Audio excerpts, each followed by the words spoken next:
The Poem of the Man God. The Third Year of the Public Life. Chapter 338. Going Towards Mayren. 23rd of November, 1945. A beautiful springtime dawn makes the sky rosy, and the hills a pleasant sight. The disciples rejoice at the sight while gathering at the entrance of the village, waiting for the latecomers. "It is the first day that it is not cold, after the hailstorms," says Matthew, rubbing his hands. "It was time. This is the new moon of the month of Adar," exclaims Andrew. "Very good, if we had to go up on the mountains with the cold weather of the past days," comments Philip. "But where are we going?" asks Andrew. "I wonder, from here, we can go either to Safed or to Mayren, and then," replies James of Zebedee, and he turns round to ask the sons of Alphaeus, "Do you know where we're going?" "Jesus told us that he wants to go to the north, that is all," says Judas of Alphaeus laconically. "Again? At the next moon, we must begin our Passover pilgrimage," says Peter, not very enthusiastically. "We have plenty time," remarks Thaddeus. "Yes, but no time to rest at Bethsaida." "We shall certainly go there to get the women and Marcia," replies Philip to Peter. "What I ask of you is not to look bored or indifferent or the like. Jesus is most depressed. Yesterday evening he was weeping. I found him weeping while we were preparing supper. He was not praying out on the terrace, as we thought. He was weeping," says John. "Why, did you ask him?" they all ask. "Yes, I did, but all he said was, 'Love me, John.'" "Perhaps it's because of the people of Chorazin," the zealot, who has just arrived, says. "The master is coming here with Bartholomew. Let us go and meet him." And they set out, but they continue their conversation. "Or is it because of Judas?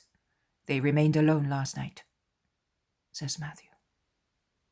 "That's right. And Judas had previously stated that he was upset and wanted to be alone," remarks Philip. "He did not want to stay even with the master, whereas I would have been so glad to be with him," says John with a sigh. "And I," says everybody. "I do not like that man. He is either ill or bewitched or mad or possessed. There is something wrong with him," says Thaddeus resolutely. "And yet, believe me, on our way back here he was a model disciple. He always defended the master and the interests of the master, as none of us ever did. I saw him and heard him myself, and I hope you do not doubt my words," states Thomas. "Do you think that we do not believe you? No, Thomas, and we are pleased to hear that Judas is better than we are. But you can see it yourself. He is strange, is he not?" asks Andrew. "Oh, he certainly is. Perhaps innermost problems worry him. Or probably because he did not work in a miracle.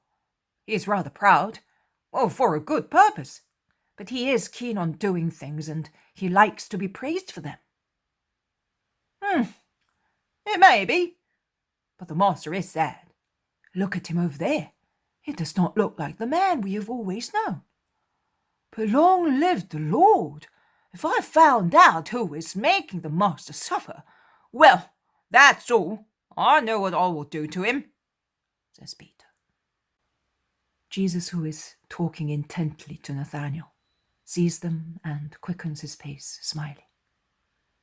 "Peace to you. Are you all there?" "Judas of Simon is missing. I thought he was with you, because at the house where he slept, they told me that they found his room empty and tidied up," explains Andrew. Jesus knits his brows for a moment and becomes engrossed in thought, lowering his head. He then says, "It does not matter. Let us go just the same. Tell the people in the last houses that we are going to Mairon and to Giscala. If Judas should look for us, ask them to direct him there. Let us go." They all feel that the atmosphere is stormy, and they obey without uttering a single word. Jesus continues his conversation with Bartholomew and is a few steps ahead of the others. I can hear famous names being mentioned by them during their conversation: Hillel, Yael, Barak, and glorious events of Israel, which they recollect, commenting and admiring the great doctors, while Bartholomew regrets the past. "Oh, if wise Hillel was still alive, he was good and strong. He would not have been upset. He would have judged you by himself, independently of others." Do not worry, Bartholomew, and bless the Most High, who has received him in his peace. The spirit of the wise man thus did not become aware of the excitement of so much hatred against me. "My lord, not only hatred." "More hatred than love, my friend, and it will always be so." "Do not be sad. We will defend you." "It is not death that grieves me. It is the sight of men's sins." "Death, no! Don't speak of death. They will not go to that extent, because they are afraid." "Hatred will be stronger than fear. Bartholomew, when I am dead, and when I am far away, in holy heaven, say to men, he suffered more because of your hatred than because of his death." "Master, don't say that. No one will hate you so much as to cause you to die. You can always prevent it. You are powerful." Jesus smiles sadly, I would say wearily, while with measured steps he climbs the mountainous road leading to Mairon.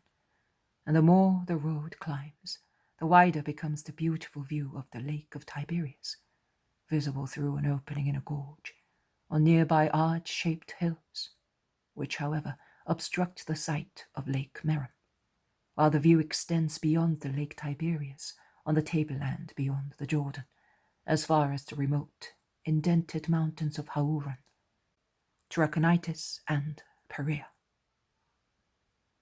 But Jesus points to northeast, saying, "After Passover we will have to go there, to Philip's tetrarchy, and we shall just have enough time to do so, as we shall have to be in Jerusalem once again for Pentecost." "Would it not be more convenient to go there now? We could go beyond the Jordan, towards its sources, and then come back through the Decapolis." Jesus passes his hand across his brow, with a tired gesture of one whose mind is clouded, and he whispers, I do not know yet, Bartholomew. How much depression, sorrow, entreaty there is in his voice." Bartholomew bends a little, as if he were hurt by Jesus' strange, unusual tone, and he says with loving anxiety, "Master, what is the matter with you? What do you want from old Nathaniel?" "Nothing, Bartholomew. Your prayer, that I may see clearly what is to be done. But they are calling us, Bartholomew. Let us stop here." And they stop near a group of trees. The others appear round a bend of the path. They are in a group. "Master, Judas is running after us at breakneck speed." Let us wait for him. And in fact, Judas soon appears, running. "Master, I am late. I overslept and—" "Where, if I did not find you in the house?" asks Andrew, who is amazed. Judas remains dumbfounded for a moment, but he is quick in collecting himself, and he says, "Oh, I am sorry that my penance has become known to everybody. I was in the wood all night, praying and doing penance. At dawn I was overcome by sleep. I am weak. But the Most High Lord will pity his poor servant. Is that right, Master? I woke up late, and I was aching all over." "In fact, you look rather worn out," remarks James of Zebedee. Judas laughs. Of course, but my soul is delighted. Prayer does one good. Penance makes one's heart joyful, and it grants humility and generosity. Master, forgive your foolish Judas. And he kneels at Jesus' feet. "Yes, stand up and let us go." "Give me peace with a kiss of yours. It will be a sign that you have forgiven the bad mood I was in yesterday. I did not want you, that is true, but it was because I wanted to pray." "We could have prayed together." Judas laughs and says, "No, you could not have prayed with me last night, or be where I was." "Oh, that's nice. Why not? He has always been with us, and he taught us to pray," exclaims Peter, who is utterly amazed. They all laugh, but Jesus does not laugh. He stares at Judas, who has kissed him, and is now looking at him with eyes glaring with biting malice, as if he wanted to defy him. He dares to repeat, "Is it not true that you could not have been with me last night?" "No, I could not. Neither will I ever be able to share the embraces of my soul with the Father, with a third party, nothing but blood and flesh like you, and in the places where you go. I love solitude peopled with angels, to forget that man is the stench of flesh, corrupted by sensuality, by gold, by the world, and by Satan." Judas no longer laughs, not even with his eyes. He replies gravely, "You are right. Your spirit has seen the truth. So where are we going?" "To venerate the tombs of the great rabbis and heroes of Israel." "Why? Gamaliel does not love you, and the others hate you," many of the apostles say. "It does not matter. I bow to the tombs of the just, awaiting redemption. I am going to say to their bones, he who inspired your souls will soon be in the kingdom of heaven, ready to descend from there on the last day to make you live again and forever in paradise." They proceed until they find the village of Meirin, a lovely village, well kept, full of light and sunshine, situated among fertile hills and mountains. "Let us stop. In the afternoon we will leave for Giscala. The great sepulchres are scattered along these slopes, awaiting the glorious resurrection